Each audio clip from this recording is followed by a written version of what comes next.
ಜೈ ಹಿಂದ್, ಒಂದೇ ಮಾತರಂ. ಕನ್ನಡ ಅಭಿಮಾನಿಗಳಿಗೆ, ಚಲನಚಿತ್ರ ಪ್ರೇಕ್ಷಕರಿಗೆ, ಮಹಾಪ್ರೇಕ್ಷಕ ಪ್ರಭುಗಳಿಗೆ ಶ್ರೀ ಯಜಮಾನ ಕಂಬೈನ್ಸ್ನ ವತಿಯಿಂದ ಸ್ವಾಗತವನ್ನು ಕೊಡ್ತಾ ಇದ್ದೀವಿ. ಸರಿಸುಮಾರು 2020ರಲ್ಲಿ ನಾವು ಕನವಲ್ಗೆ ಅಂತ ಒಂದು ಸಿನಿಮಾನ ಶೂಟಿಂಗ್ ಮಾಡಿದ್ವಿ. ಶ್ರೀ ಕಾರ್ತಿಕ್ ರಾಮ್ ಅವರ ನಿರ್ದೇಶನದಲ್ಲಿ ಬಹಳ ಕಷ್ಟಪಟ್ಟು ಈ ಸಿನಿಮಾನ ನಾವು ಹೊರಗಡೆ ತಗೊಂಬರೋದಕ್ಕೆ ಈಗ ಸೆನ್ಸಾರ್ ಮಂಡಳಿಗೆ ಹೋಗಿ ಸೆನ್ಸಾರ್ ಅವರು ಒಪ್ಪಿಗೆ ಕೊಡ್ತಾ ಇದ್ದಾರೆ.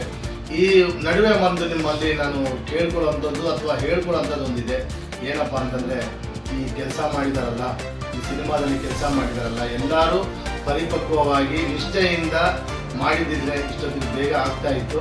ಆದರೂ ಪರವಾಗಿಲ್ಲ. ಅದು ರವಿಕುಮಾರ್ ಹೆಚ್ಚಾಗ್ಬೋದು, ಡಿಗೋಪಿ ಅವರಾಗ್ಬೋದು, ಅಥವಾ ನಿತಿನ್ ಗೌಡ ಬಿಲ್ವಾ ಸ್ಟುಡಿಯೋಸ್ ಅವರಾಗಿರ್ಬೋದು.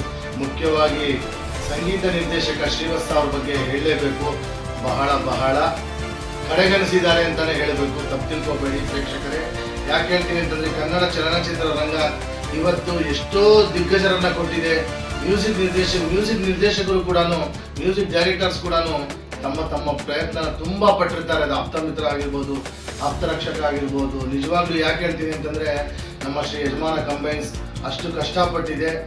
ನನ್ನ ಸ್ಫೂರ್ತಿಯ ತಂದೆ ಅಂತ ಹೇಳ್ಕೊಳ್ಳೋದಕ್ಕೆ ಬಹಳ ಇಷ್ಟ ಆಗುತ್ತೆ. ಡಾಕ್ಟರ್ ವಿಷ್ಣುವರ್ಧನ್ ಅವರ ಅಪ್ಪಾಜಿ ಅಂತಲೇ ಕರಿತೀವಿ ನಾವು. ಅವರ ನೆನಪಿನಲ್ಲಿ ಶ್ರೀ ಯಜಮಾನ ಕಂಬೈನ್ಸ್ನ ನಾವು ಸೃಷ್ಟಿ ಮಾಡಿದ್ವಿ. ಆದರೆ ನಮಗೆ ಸಹಕಾರ ಸಿಕ್ಕಿದ್ದು ಬಹಳ ಕಮ್ಮಿ. ಆದರೆ ಪ್ರೇಕ್ಷಕ ಮಹಾಪ್ರಭುಗಳು ಖಂಡಿತ ನೀವು ನಮ್ಮನ್ನು ಮೇಲೆತ್ತೀರಾ ಅಂತ ನನಗೆ ಗ್ಯಾರಂಟಿ ಇದೆ. ನೀವು ನಮ್ಮನ್ನು ಕಾಪಾಡಿದ್ರೆ, ನೀವು ನಮ್ಮನ್ನು ಕೈ ಹಿಡಿದ್ರೆ ಖಂಡಿತ ಅದು ಬೇರೆ ಲೆವೆಲ್ಗೆ ಹೋಗುತ್ತೆ ಅಂತ ನನಗೆ ಹೇಳೋದಕ್ಕೆ ಬಹಳ ಇಷ್ಟ ಆಗುತ್ತೆ. ಇವತ್ತು ನಮ್ಮ ಟೀಸರ್ ರಿಲೀಸ್ ಆಗ್ತಾ ಇದೆ. ದಯವಿಟ್ಟು ಇದು ನನ್ನ ಒಬ್ಬ ನಿರ್ಮಾಪಕರ ಪರವಾಗಿ, ನಿರ್ದೇಶಕರ ಪರವಾಗಿ ನಾವು ನಿಮ್ಮನ್ನು ಕೇಳ್ಕೊತಾ ಇದ್ದೀವಿ. ದಯವಿಟ್ಟು ನಮ್ಮ ಕನ್ನಡ ಚಲನಚಿತ್ರ ನೋಡಿ, ಹರಸಿ, ಆಶೀರ್ವದಿಸಿ ಅಂತ ನಾನು ಕೈ ಮುಗಿದು ಕೇಳ್ಕೊತಾ ಇದ್ದೀನಿ. ಅದರಲ್ಲೂ ಎಸ್ಪೆಷಲಿ ಶ್ರೀ ಯಜಮಾನ ಕಂಬೈನ್ಸ್ನ ವತಿಯಿಂದ ಬಿಡುಗಡೆ ಆಗುತ್ತಿರುವ ಕನವರಿಕೆ ಮೂವಿ ಪ್ರಜ್ವಲ್ ಅವರ ನಾಯಕತ್ವದಲ್ಲಿ ನಾಯಕ ನಟನಾಗಿ ಅವರು ಕೆಲಸ ಮಾಡಿದ್ದಾರೆ. ಬಹಳ ಒಳ್ಳೆಯ ಕಲಾವಿದರು ಅವರು. ನಿಜವಾಗ್ಲೂ ಅವರೊಬ್ಬರ ಸಹಕಾರ ಇದರಲ್ಲಿ ತುಂಬ ಇದೆ. ಹಾಗೂ ನಾನ್ಶಿಂಗ್ ಬಸು ಅವರಿದ್ದಾರೆ, ಮತ್ತೆ ಚಿಲ್ಲರ್ ಮಂಜು ಅವರಿದ್ದಾರೆ. ತುಂಬ ಪ್ರಸಿದ್ಧ ನಟರಿದ್ದಾರೆ. ದೊಡ್ಡ ನಟರೆಲ್ಲಾನು, ಆಮೇಲೆ ಮಜಾ ಪಾತ್ರದ ನಟರೆಲ್ಲ ನಮಗೆ ತುಂಬ ಸಹಕಾರ ಕೊಟ್ಟರು. ಆದರೆ ತಾಂತ್ರಿಕ ವರ್ಗದವರಿಂದ ಬಹಳ ತೊಂದರೆ ಆಯಿತು ಅಂತ ಹೇಳೋದಕ್ಕೆ ತುಂಬ ನೋವಾಗುತ್ತೆ. ಆದರೂ ಪರವಾಗಿಲ್ಲ. ಶ್ರೀ ಕಾರ್ತಿಕ್ ರಾಮ್ ಅವರು ಮತ್ತೆ ಹೊಸದಾಗಿ ನಮ್ಗೆ ರೆಡಿ ಮಾಡಿಕೊಟ್ರಲ್ಲ, ಆ ಟೆಕ್ನಿಷಿಯನ್ಸ್ಗೆಲ್ಲ ನಾನು ಯಾವಾಗಲೂ ಸದಾ ಚಿರಋಣಿ ಆಗಿರ್ತೇನೆ. ಕಾರ್ತಿಕ್ ರಾಮ್ ಅವರೇ, ನಿಜವಾಗ್ಲೂ ನಿಮ್ಮ ಪ್ರಯತ್ನ ಇದೇನೋ ಉತ್ಪ್ರೇಕ್ಷೆಯಿಂದನೋ ಅತಿಶಕ್ತಿಯಿಂದ ಹೇಳ್ತಾ ಇಲ್ಲ. ನಿರ್ದೇಶಕರಾಗಿ ನಮ್ಮ ಕನ್ನಡ ಚಲನಚಿತ್ರರಂಗದಲ್ಲಿ ಉಳಿಸುವಂತಹ ನಿರ್ದೇಶಕರಾಗ್ತೀರಾ, ನೀವು ಬೆಳೆಸುವಂತಹ ನಿರ್ದೇಶಕರಾಗ್ತೀರಾ. ಯುವ ನಾಯಕ ನಟರಾಗಿ ನೀವು ಕೆಲಸ ಮಾಡಬೇಕು. ಒಳ್ಳೆ ಚಲನಚಿತ್ರಗಳನ್ನ ಮುಂದೆ ತರ್ತೀರಾ ಅಂತ ನಂಬ್ತಾ, ಮುಂದಿನ ದಿನಗಳಲ್ಲಿ ನಮ್ಮ ಶ್ರೀ ಯಜಮಾನ ಕಂಬೈನ್ಸ್ಗೆ ಒಳ್ಳೆ ಚಲನಚಿತ್ರ ಮಾಡ್ಕೊಡ್ತೀರಿ ಅಂತ ನಂಬಿದ್ದೀವಿ. ನಿಮ್ಗೆ ತುಂಬ ತೊಂದರೆ ಆಗಿದೆ, ಅದೆಲ್ಲಾನು ಕ್ಷಮಿಸಿ ಕನ್ನಡಿಗನ್ನ doctor karate AP Srinath Shri Yajamana ಕಂಬೈನ್ಸ್ನ ಉದ್ಧಾರ ಮಾಡಬೇಕು ಅಂತ ಕೇಳ್ಕೊತಾ ಇದ್ದೀನಿ. ಪ್ರೇಕ್ಷಕರ ಮಹಾಪ್ರಭುಗಳೇ, ಧನ್ಯವಾದಗಳು. ಜೈ ಹಿಂದ್, ಒಂದೇ ಮಾತರಂ.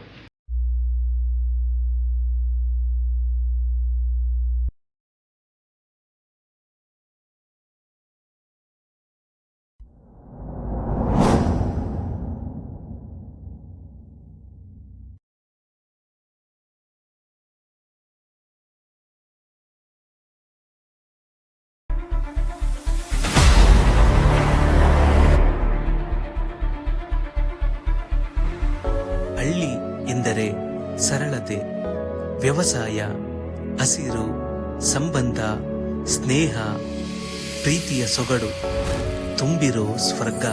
ಹಳ್ಳಿಯಲ್ಲಿ ವಾಸವಾಗಿರುವ ಪ್ರತಿಯೊಬ್ಬರಿಗೂ ಒಂದು ಕೋಟಿ ಹಣ ನಮ್ಮ ಖಾತೆಗೆ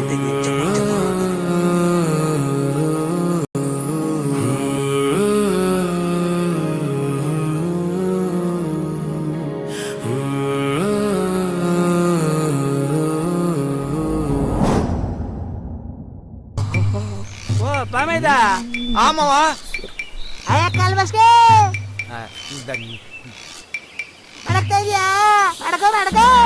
ಮಡಗ್ತೀನಿ ಬರ್ಲಾ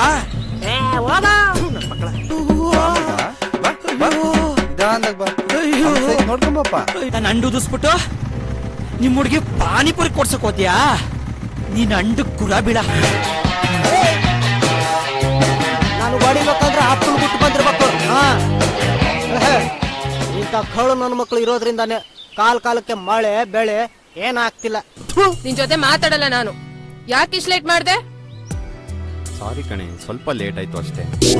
ಹೃದಯದೊಳಗೊಂದು ಮೌನದ ಪಿಸು ಮಾತು ಸೇರಲು ಬಯಸಿದೆ ನಿನ್ನಂತೂ ನಾನೋಡದೇ ಇರಲಾರೆ ನಿನ್ನನ್ನು ಕರೆದೊಯ್ಯೋ ನನ್ನನ್ನು.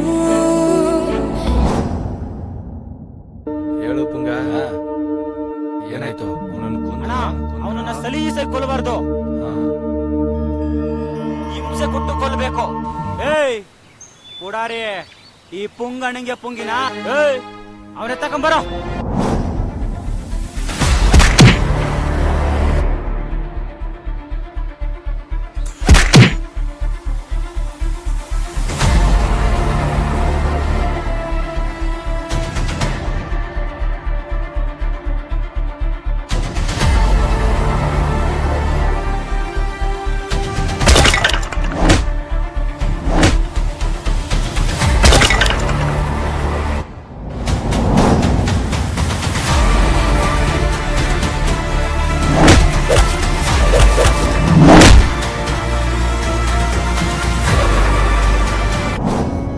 ಈಗಲಾದ್ರೂ ಗೊತ್ತಾಯ್ತೇನಪ್ಪ, ಹಣದಿಂದ ಅನ್ನನ ಕೊಂಡ್ಕೊಳಕ್ಕಾಗಲ್ಲ, ನೆಮ್ಮದಿನೂ ಪಡ್ಕೊಳಕ್ಕಾಗಲ್ಲ. ಹಣ ಬದುಕನ್ನ ನಡೆಸಕ್ಕೆ ಮಾತ್ರ, ಸಂಪೂರ್ಣ ಬದುಕು ಹಣನೇ ಆಗಲ್ಲಪ್ಪ.